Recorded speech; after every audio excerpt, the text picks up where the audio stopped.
안녕하세요, 캐릭터 리뷰 채널 리플입니다. 오늘 소개 캐릭터는 히어로계의 장로급 히어로 캐릭터, 맛있는 호빵머리를 한 민머리 영웅 호빵맨입니다.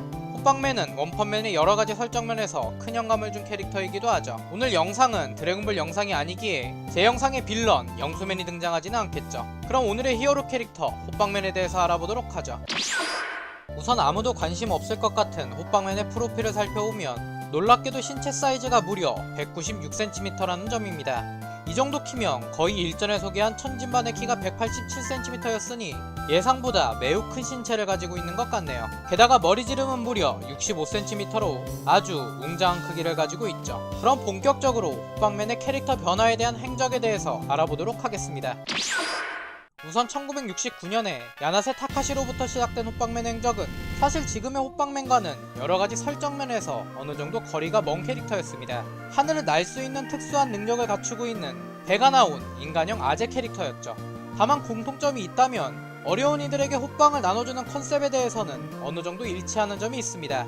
초기 호빵맨 또한 전세계를 날아다니며 분쟁 지역의 아이들에게 빵을 나눠주는 설정이 있었죠. 독자의 대상이 어린이라기에는 상당히 어두운 분위기의 작품이었으며 이 작품의 결말 또한 매우 무거웠습니다. 여느 때와 같이 배고픈 아이들에게 호빵을 나눠주기 위해 분쟁 지역을 날아가던 중 호빵맨이 전투기로 오인받아 미사일에 맞아 죽게 된다는 비극적인 결말을 담고 있기 때문이죠. 그리고 본격적으로 1973년부터 원작의 일부 설정을 기반으로 아이들의 취향을 저격하는 지금의 호빵맨의 모습으로 점차 자리 잡기 시작합니다. 예를 들어 하늘을 나는 능력을 갖췄다거나 어려운 이에게 빵을 나눠준다는 설정을 예로 들 수 있죠. 틀린 점이 있다면 인간이었을 때와는 다르게 잼 아저씨가 만들어준 자신의 머리의 일부를 떼어 나눠준다는 차이점이 있습니다.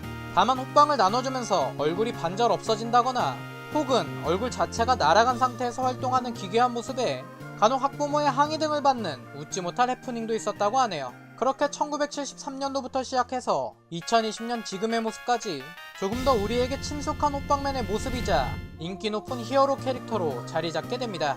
특히 이란과 일본에서는 그 인기가 하늘을 찔렀다고 하는데 이란에서는 무려 60%가 넘는 높은 시청률을 기록했으며 2018년 일본에서는 원나블 캐릭터들을 제치고 최고 매출 캐릭터 자리를 차지했다고 하네요. 그럼 다음은 호빵맨의 능력과 기술에 대해서 알아보도록 하죠. 호빵맨의 능력부터 살펴보면 우선 하늘을 날 수 있는 능력을 갖추고 있습니다.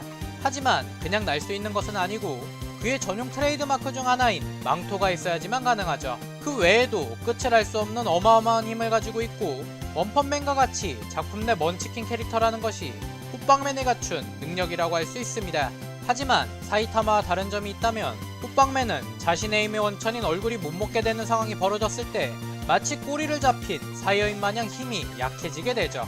이는 무적인 듯 하지만 크립토나이트 앞에서는 한없이 약해지는 슈퍼맨처럼 호빵맨의 신체적 능력이 한없이 약해지는 약점이라고 할 수 있습니다. 그렇다면 슈퍼히어로 호빵맨의 기술은 어떤 것들이 있을까요? 사실 사이타마와 마찬가지로 호빵맨 또한 거의 6탄전을 위주로 실력 행사를 하는 히어로입니다. 비행 능력을 기반으로 한 것 외에는 사이타마의 보통 펀치나 진심 펀치와 같이 호빵 킥이라던가 호빵 펀치로 대부분의 빌런들을 아작내죠. 마지막으로 호빵맨에 관한 여러가지 여담에 대해서 알아보고 오늘 영상도 마무리 짓도록 하겠습니다. 첫 번째 여담은 호빵맨은 정말 여러가지 외부 요인에 의해 약해질 수 있다는 것입니다. 세계관 최강이라는 타이틀답게 굉장히 강력한 힘을 가진 것은 사실이지만 환경적 요인에 의해 한없이 약해질 수도 있는 이상한 캐릭터죠. 호빵맨의 능력에서 잠깐 이야기했듯이 예를 들자면 라면 국물에 젓는다거나 우유에 젓는다거나 얼굴에 곰팡이가 피었다거나 또 세균맨이 혀로 핥았다거나 심지어 얼굴에 낙서가 되었거나 해도 힘이 굉장히 약해집니다. 게다가 먹음직스러운 호빵맨의 코가 없어지는 날에는 그의 힘이 절반이나 빠져나간다고 하니 은근히 결함이 많은 히어로라고 할 수 있죠. 참고로 호빵맨의 망토가 조금 찢어진다거나 더러워져도 하늘을 날 수 없는데 식품업계의 히어로답게 위생에 신경쓰는 모습을 엿볼 수 있습니다. 마치 강원도에 있는 만석반도체가 떠오르는 설정이네요. 두 번째는 계속해서 언급된 원펀맨 사이타마의 모티브가 된 캐릭터가 바로 호빵맨이라는 점입니다. 그냥 대충 살펴봐도 머머리부터 설정이 겹치는 것을 알 수 있으며 호빵맨의 트레이드마크인 펄럭이는 망토와 슈트까지 대부분의 캐릭터 설정을 사이타마에 녹여냈다고 볼 수 있죠. 게다가 사이타마와 마찬가지로 호빵맨 또한 대부분의 적을 압도적인 신체 조건을 기반으로 작살내며 호빵 펀치를 사용해 상대방을 골로 보내기에 사이타마의 진심 펀치나 보통 펀치 같은 기술에도 어느 정도 영향을 준 것 같습니다. 다만 호빵맨과 다르게 사이타마는 아직 딱히 약점이라고 할 만한 것이 없다는 점이겠네요. 세 번째는 호빵맨을 패러디했다가 욕을 호되게 먹은 애니메이션이 있다는 점입니다. 아마도 일본 애니를 많이 보셨던 분들이라면 한 번쯤은 들어봤을 법한 애니메이션, 바로 오소마츠상입니다. 원래 약간 은혼급으로 약반 애니메이션이긴 하지만 문제가 됐던 에피소드는 오소마츠상에서 등장하는 아재 캐릭터 데카판이 등장하는 데카판맨 에피소드였죠. 에피소드 이름 자체가 데카판맨으로 어려운 이들에게 호빵을 나눠주는 설정을 그대로 옮겨온 에피소드였습니다. 그런데 무언가 특이점이 아니 더 정확히 말하면 이상한 것을 준다는 게 문제였죠. 예를 들어서 배가 고픈 이에게 이런 것을 준다거나 ほえ、このかりんとうを食べるだす。 참고로 여기서 말하는 카린토는 일본의 맛동산이라고 생각하시면 됩니다. 그런데 만드는 과정을 보니 영락없는 똥이네요. 그리고 이 똥린토뿐만이 아니라 이 사건으로 교도소에 들어간 데카파는 또 어이없는 아이템을 건네줍니다. 치비타가 형무소 밖으로 공을 던져서 공이 없어지자 다른 죄수들에게 물매를 맞고 있을 때 등장하죠. 그리고 세상에서 단 2개밖에 없는, 하지만 갖고 싶지 않은 특별한 공을 꺼내줍니다. ほえ、このボールを使うだ。 꽤 큰데? 아무튼 이러한 패러디 덕분에 원작에 대한 모독 및 이미지 훼손이라며 TV도쿄 사장이 사죄하는 사태까지 일으켰다고 하니 나름 일본에서도 꽤 큰 문매를 맞았다고 볼 수 있죠.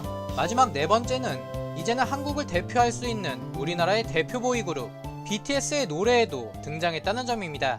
게다가 노래 일부 가사에 등장한 것이 아닌 호빵맨의 일본어 발음인 안판맨 자체가 노래 제목이죠.